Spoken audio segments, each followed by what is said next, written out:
Hello, I'm Taylor Baldwin. May is Mental Health Awareness Month, and this year's campaign theme is Before Stage 4.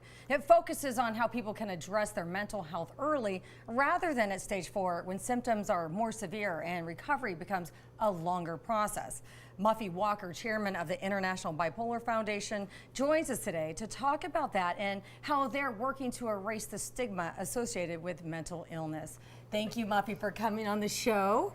The statistics of mental illness are outstanding. Why don't you elaborate on that?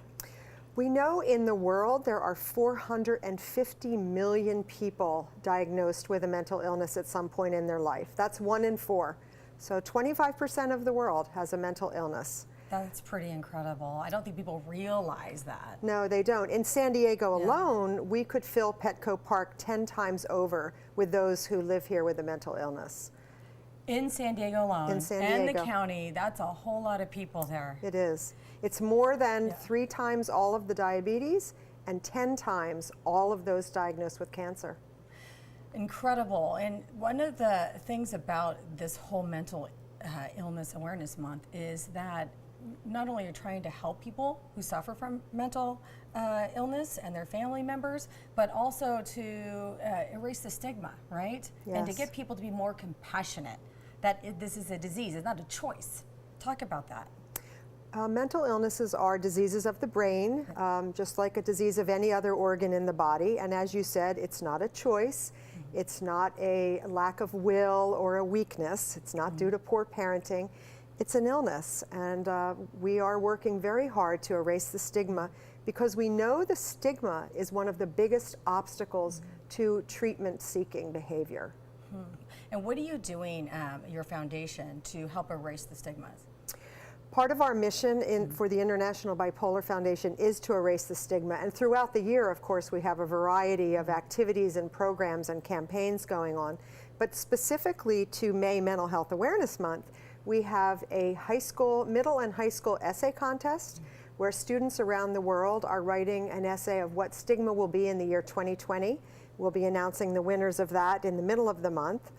We have some various shopping opportunities, which are draws for the community to come and get involved, and then we help educate.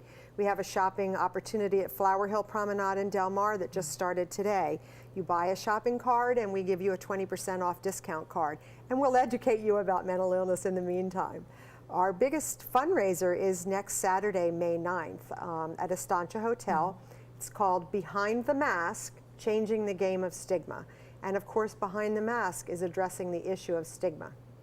You know, Muffy, you're so passionate about this, and since I've known you, you give so much of your life. You're so dedicated. Tell us why that is. My youngest son was diagnosed with bipolar disorder at the tender age of 4.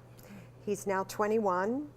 Yesterday, I took him to a program in St. George, Utah. This is the 5th attempt to try to help him. And he will tell you that the most painful piece of having the illness is the stigma and the comments and the exclusion that he receives from, I won't even call them friends because he has no friends, but from the community. Well, you're a good mother, and we're lucky to have you. Our community's lucky to have you, and so is the nation. And, you know, people just need to get involved. They need to get educated because the stigmas are based on ignorance. So, you know, knowledge is power. Is there anything else that you'd like to say? If you'd like to get involved with us, we're more than happy to have people volunteer or be ambassadors for the organization, and they can contact us on our website, which I believe you'll be showing a slide for, or they can contact us by phone. I can give you that phone number if you like. And chances are everybody knows somebody that is suffering from mental illness. Everybody. And it's not them. Yeah. It's us. Right. And it can happen at any age, just like you said. So yes, but the majority of mental illnesses are diagnosed before the age of 24, which why it's so important to stay on top of that. Well, thank you so much for coming. Thank you. You're welcome. So much, Thank you, Muffy. Taylor. All right. If you want more information on Mental Health Awareness Month or would like to donate to or volunteer with the International Bipolar Foundation, just log on to their site by visiting the link below.